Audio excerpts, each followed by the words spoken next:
Үйün ушундай кыла белеңиz. Үйүңөрдү ичин жасап туруп, сыртын таштап, үстүн таштап кое белеңиз. Үйүң ремонт кылгандан кийин үстүнөн суу агып турса кандай болот эле? Мына суроо силерге. Урматтуу строительдер, архитекторлор, проектировщиктер. Туурабы, туура эмеспи? Үйүңөрдү ушундай мамиле кыласызбарбы? Булбай белем? Ошол убакта талаптын жөнөтүлүп айтылган крышадан жамандан бери үстөчүлүп. Ким айткан экен? Ким деген экен? Жасаган убакта крышадан жооп бердиби талапка? Мына бир жыл болду эле башталганына. Жооп бердиби? Булардын этиктер строитель эмес да, проектировщик эмес да. Несі көсе жоқ табасыңар. Жоқ табасыңар. Үйімі жасағандай жасағандай. Сіз бұлғындан кейін барлығы сапаттырыңызларына. Сөзсіз бір нәрсені кем қыласыңар. Атайлап таштап қойған. Себебі доп робота деген. Атайлайсыңыз. Аз тапқылайын, бір проект жасаған. Жоққа дес қатыш керек табынан. Ашо что су беремін екен. Мамлекет 8 миллион берген, daha 1,5 миллион қосып қойған керек. Ошо келеді. Просто проект тура эмес болгон да. Үйүмү жасагандай жасаган. Сез болгондон кийин баары сапаттырыңызларына. Бир ай жетебиз да? Бир ай жетет. Контракт жетет, бирок тез квартира эмизгелгиче тездеттилер. Акылуу жакшы сапаттуу болуп, жакшы жасап бериңер. Рахмат.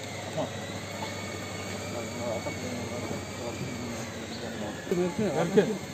Отоплением жасағылар ма? Детский. Ең основной задача отопление oldu. Детский да, жаш балалар жатат, анан да. Биринчи очередь ушуга көңүл бурулду. Опту бар жаш адамдардан. Бул жерде силерде да? Бизге несин берген жоксуз? Технологияларга Кыргызстан ремонттерден өздөрүндө карап келе Бұл мамлекет беріп атат да, мамлекеттің ишканасы бар. Мамлекет берген нерсени силер көзөмөл кылышыңар керек. Анан баягы карганын көзү чыкпай атса өздөрүнүн надзорун эмне карайт? Мамлекеттик орган силер карашыңар керек. Отурбу, мынча түзүктүрүп баардыгын келип көзөмөл кылгыла. Ананы караңыз, мына içinde kança 8 milyon akça getirdik, üstünden su agıp atат. Туурабы, туура эмеспи? Бул да мамлекет максаты. Негизи УКС ошол немени баштаганда азыр ушундай реконструкция немелерди бериш керек дейби? Мамлекеттик көзөмөлгө бериш керек. Булар өздөрүнө баягы Буларга силерге текшерткиси келбейт да булар. Ошол силер өзүңөр кызыккан болуш керек. Бюджеттен, мамлекеттен кайсы имаратка, кайсы зданияга канча акча бөлүнүп жатат. Көзөмөл силерде болуш керек да. Биргеликте иштеш керек. Силер наоборот экотехникасы өзүңөр айтышыңар керек. Бара бергиле. Бул замечание алып калсаңар болот. Реттеп жасап кетип калса болот. Ким жооп? Булар жоопкерчилик буларда болот. Айтыш керек. Уксуда көзөмөл кылган, баары бир мамлекеттин акчасы бөлүнгөн жергиликтүү менен бөлүнгөн акчаны көзөмөл кыла турган мектепте иштешти. Көзөмөл ушуларда болуш керек. Кудай сактасын, эртең бир нерсе болсо жоопкерчилик буларда болот. Ким жооп берет азыр? протоколго киргизет. Жооп бериш керек да бир адам. Жооп берген адам болбойт кайбы. Биз не специалист эмеспиз да, буларда баардыгы атайын орган булар, мамлекеттик. Көзөмөл ушул мамлекеттен 1 сом чыкса да көзөмөл ушуларда болуш керек. Жооп бериш керек бир адам. Бизде жооп берген адам болбойт кайбы. Анан атайла укус качат булардан. Булар катуу карап койбосун, замечание кылбасын деп буларга бербегенге аракет кылат да. Өздөрүн надзор жүргүзүп коет. Буларда болгондо айтатын, мынаны жасабай тур, бир үстүнү жак дейт. Суу экен түшкөндөн кийин суу акса эмне болот? Ошон үчүн ал силер биргелешип иштеш керек. Мен силерден сурайм дейм. Азырынан бир жамгыр жаап ичи эзилсе ким жооп берет? Силер жооп бересиңер да. Же мамлекеттин акчасы кетти 8 миллион сом. Ушунда ремонт иштерин, капитальный ремонтторду көп өзү укс бериш керек да. Булар бизге шаарда ошо бербейт. Бүт курулуш иштери баарда бериш керек. Буларды мына шаардын имараттары облукс да, бул туура эмес да. Шаардыкын шаарга бериш керек. Bunu айтып атабыз. Бергиле жоопкерчиликти бизге бергенде биз алышыбыз керек. Туурабы? Шаардын жетекчилигин алыш керек. bölünген her bir tıyımına жооп бериш керек. Şimdi айтабыз биз бул немеге каттагы даярдайлы шаарга бөлүнгөн жоопкерчилик бизде болуш керек. Көзөмөл бизде болуш керек. Шаардык экотех инспекцияда болуш керек. Мына шаардагыны областка берип коюлат. Бул туура эмес. Айтайлы карачы үстү жаап астына 10 миллион, 8 миллион, 18 миллион 200 миллион кетирип атат. Üstü girmeye olgan. Bu tura meselesi.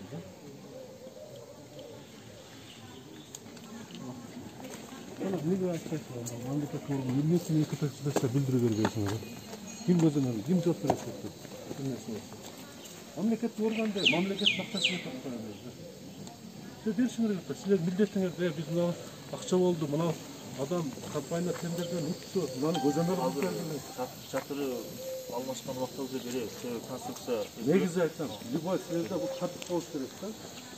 Akça bölündü, biraz mamleketli organlarda gözlemler boğuş gerek. Oldu mu? Mene, buna sizlerge malumat katar. Muruk sostoynaсын biletilengerde. Bilesiniz. Buna толық ремонттан tutturep bugün gelgenimizin demesi sırtın толық жасына жасаны üstü girmeye kalgan eken üstünde aka. Жасатабыз. Emezdençe kış yatsın. Sebebi içi ayağa şonun bolsup, üstüne жан çarçın жаап kalsa için kaynalı buzul ağız.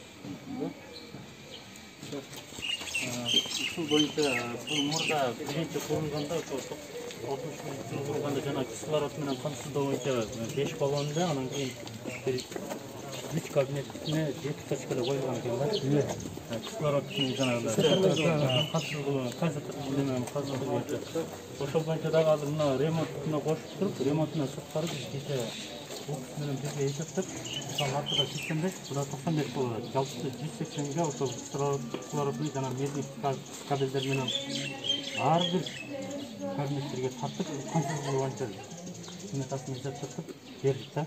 Ал жака барып кошумчачы. Анан кийин жанагы өкмөттүн протоколдук тапшырмасы дагы келген.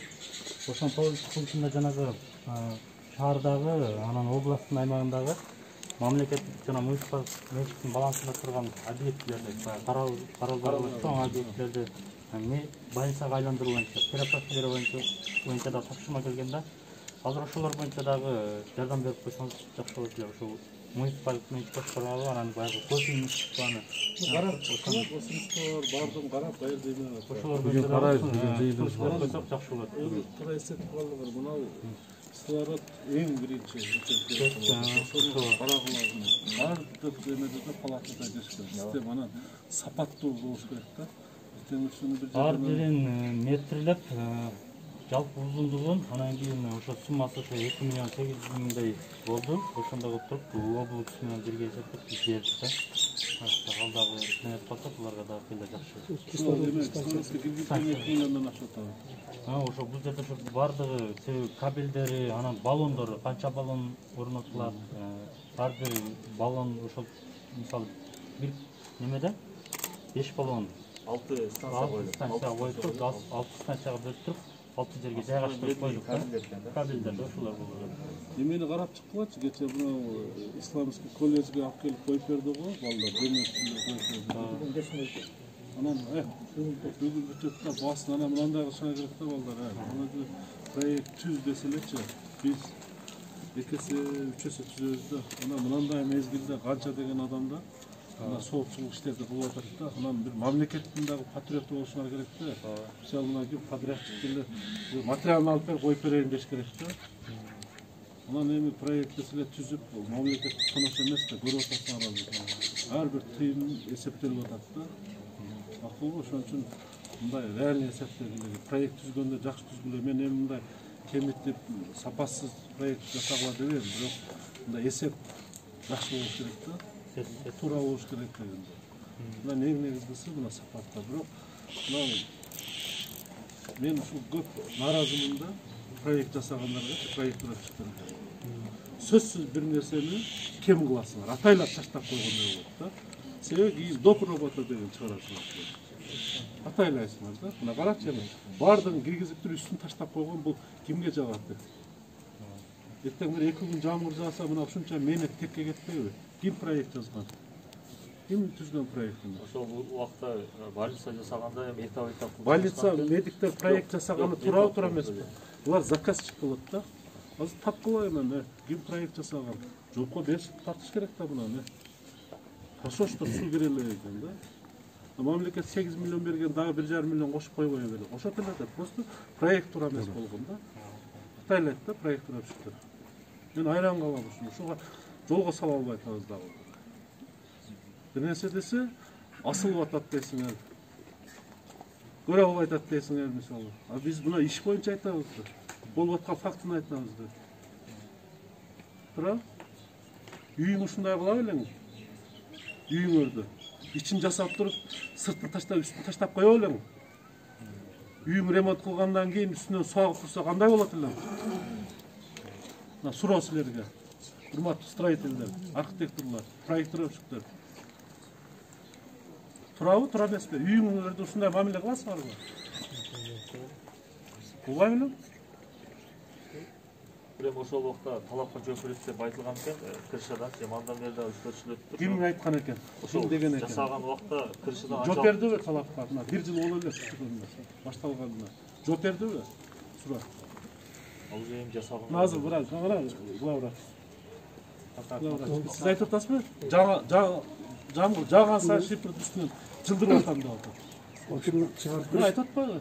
жылдыртып Жооп бердиби? Бул деген бүткөн капремонт бүткөндөн кийин канча жыл гарантия болуш керек? Канча жыл тийбеш керек? Здание бүткөндөн кийин канча жыл туруш керек? Гарантия болот да. А булар медиктер строитель эмес да, проектировщик эмес да. Нерсе десе жооп табасыңар. Туура? Жооп табасыңар. Ошо экинчи этап менен жасалат деп пландаштырылган экен да. А мен болсом, мен строитель болсом, мен биринчи үстүнөн баштамакмын да. Үстүн жаап алып, анан ылдыйга түшүп кетиш керек да. Ошол тура болобу? Астыдан үстүгө эмес, үстүнөн ылдыйга кетиш керек строитель. Үй салсаң деле дуалын урасың, фундаментин куясың, анан үстүн жаап алып туруп, анан отделкага киресиң. Таня, дайыр, турабы? Мында тура кабыл алгыла. Сындан тура жыйынтык чыгарып үйрөнсөң анан жылыш болот да. Анан сында чычалап, сынды тура эмес кылып, сынды душман катары көрсөк, анда алдыга жылбайбыз балдар. Түшүнүп атасыңарбы? Азыр мисалы шаарды укус болгонуңарда мен чара колдонот элем да силерге. Чара колдонот элем ачык айтайын. Тура эмес, мен тездетип элем. Кандай жаан чачын болуп атат. Кечеги түндө жамылды көрдүңөрбү? Кирбеген жерден бардыгына шамал болуп суу болуп. Тездетип элем мына. Бүгүндөн калбай чечели, эртеңден калбай баштагыла. Макулбу? Мен чечип беребиз акчасын. Көт берет болсун, керек болсо жергиликтүү бюджеттен да бергенге даярбыз. Мына үстүн жапкыла тездет. Кыска убакыттын ичинде. Жана оңдо тышкар бир талапка жооп берет. Эртең мына жерге жаңы больницалар түшсө кандай болот мына? Айтат да мына. Мынан үстүнө мындан анча биргене уйгулаган фундамент. Токтойсуздар. Анан бизге жабылышына эмне бит кылабыз. Бардык түккөндөрүн анан иштерин асфальт эмелерин бар. Анан дагы бир пайда болуп атат да. Бул жерде көз азиттерге бизге карайт мына ошол көз азиттерге берип койгон экен. Анан биз жерге кийин ковид жаткырабыз, башкасын жаткырабыз, ошондо бул жердегилерге опасность бар да. Жер биздики, бизге карайт. Бирок киргизип коюшкан экен. Канча алар эмне жатабы жашайбы? 8 үй бүлө жашайт экен ошол. Квартирант катары бүлөлөрдү киргизгенде болсо, азыр бирок эми бул здание бизге карайт экен, эми жөн эле мындай сноска кете турган здание да, азыр эми кошо сноска кетиш керек да, мына жерлер салынсачы. Мында сноска кетиш керек. Тапшырма берди буга. Тактагыла эми көз азиз болсо аларды биз таштап койбошубуз керек. Ошон үчүн биз суусунан неметкен жокпуз, бардыгын эле макул деп билет. Карап аларга наоборот жардам берип жакшыраак. Больницанын мына сос объектин жанын биз бошотуп беришибиз керек да. Ушул Азыр эми инвалидтерге Кудай буйрса үйлөр салынып атат, сүйлөшүүлөр жүргүзүп атат. Аларга бир жакшыраак жерден анан биздин уместный үйлөрү бошоп атпайбы? Ошого убактылуу киргизип турайлы, эгер мындай макул болсо. Андан кийин аларга жакшыраак шарт түзүп беришибиз керек. Бул сос объектинин ошон үчүн мындай да мен айран калып атам да. Мына көрдүңөрбү? Мезгил келди. азыр ушу больницаларды кеңейтишибиз керек. Жер керек болуп атат. Убагында канча бизде факт болуп атат ушул элдин муниципалдык жерлерди, сос объектилер жерлерин саткандар болгон. Ичинде менчикке алып алган, мына азыр соттошуп алып атабыз бар. Жашырганда мен аттарын айтпайм. Сыйлы чоң адамдар, чоң кызматтагы адамдар элдин жерин алып, өзү жеке менчик имараттарды куруп алган фактылар болуп атат. Азыр соттошуп, ошол кайтарып бүтө албай атабыз. Азыр уктук Кудай буюрса. Эми ошо курган зданияларын азыр сотко бердик да. Снос кылса алып туруп, ал жерге дагы мына элге керектүү имараттарды салышыбыз керек. Ошон үчүн жетекчилер больница, сос объекти жерлер көздүн карайгындай карашыбыз керек да.